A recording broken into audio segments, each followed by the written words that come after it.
Yoo-hoo, good evening, Monique here. So, I want to talk about the bridge of events. There are two things that happened to me today.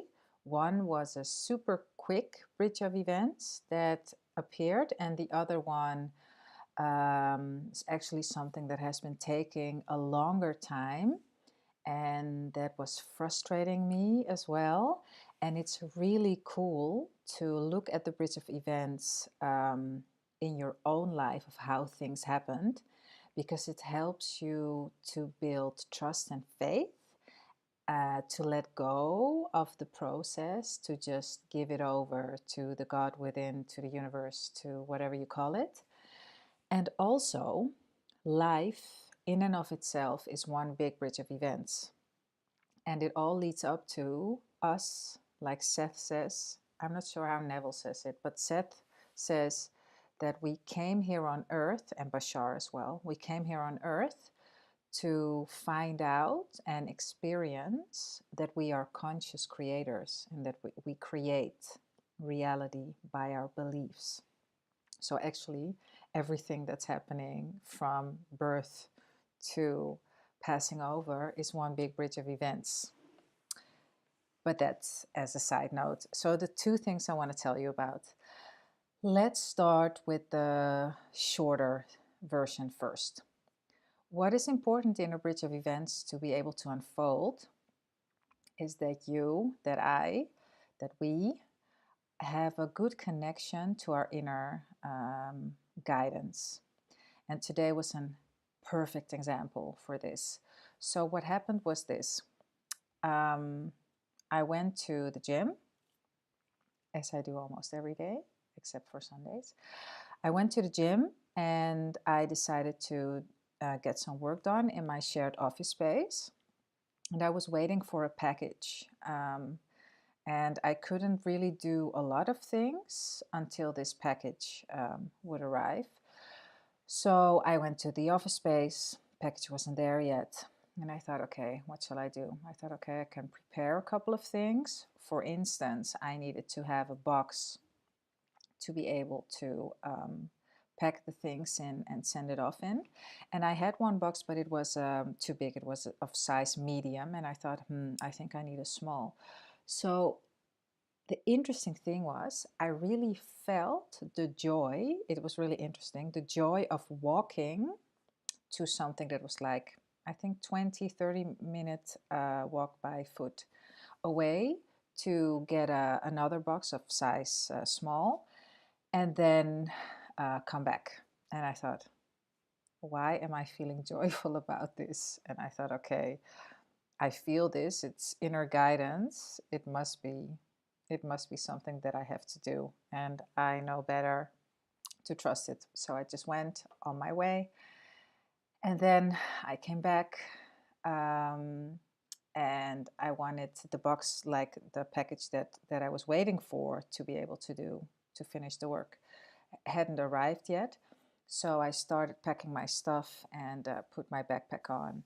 And then one of the people that are in the shared office space said to me, "Hey, are you already leaving?" I said, "Yeah, I'm waiting for this package, but it hasn't come yet." So I turn around and then someone else comes in. "Hey, Monique, uh, we have a package for you."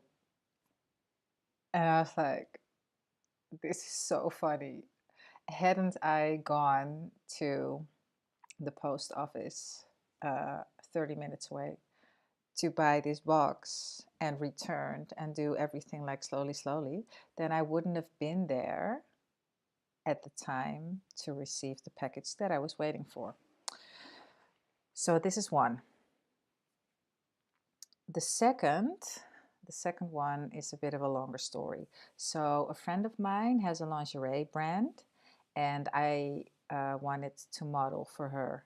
And I already had this idea in mind for a long time, but I didn't want to ask it myself. I want her to ask me.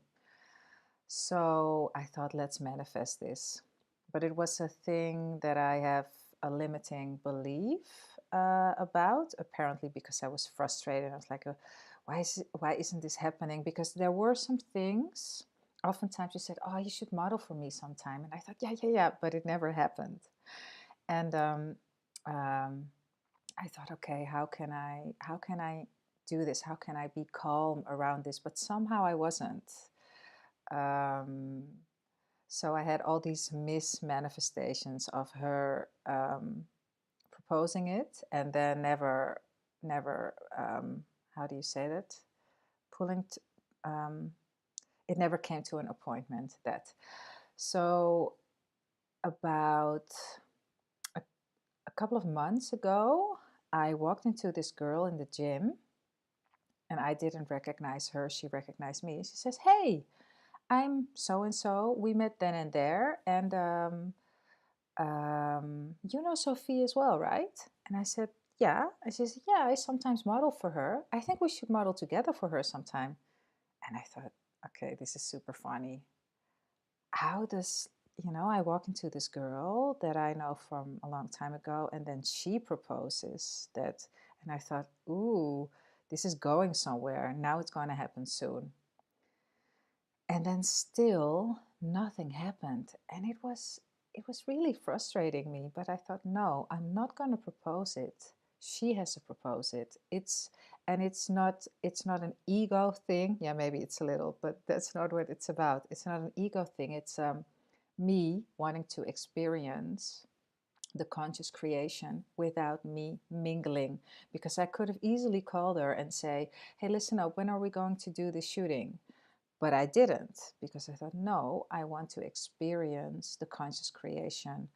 Even though if I could have called her and then it was still a conscious creation because it's me and my reality, but I wanted to do it in a different way, because it's just nice not to put my finger in stuff in the pie to see if it's ready, and to just let it come to me. So this girl, Jim, met her, and I thought, ooh, cool. It looks like something's happening.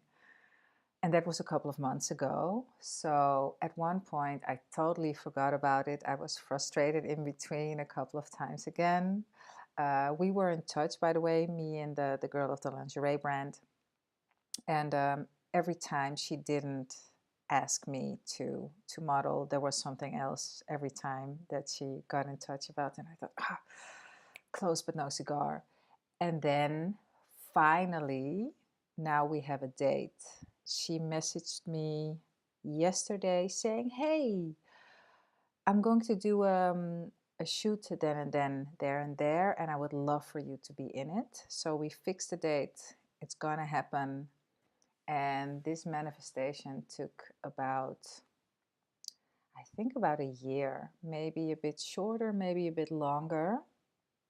And it's really funny because it shows how different players, like this girl that I knew, also come into play, and that actually my frustration around it kept it um, away from me.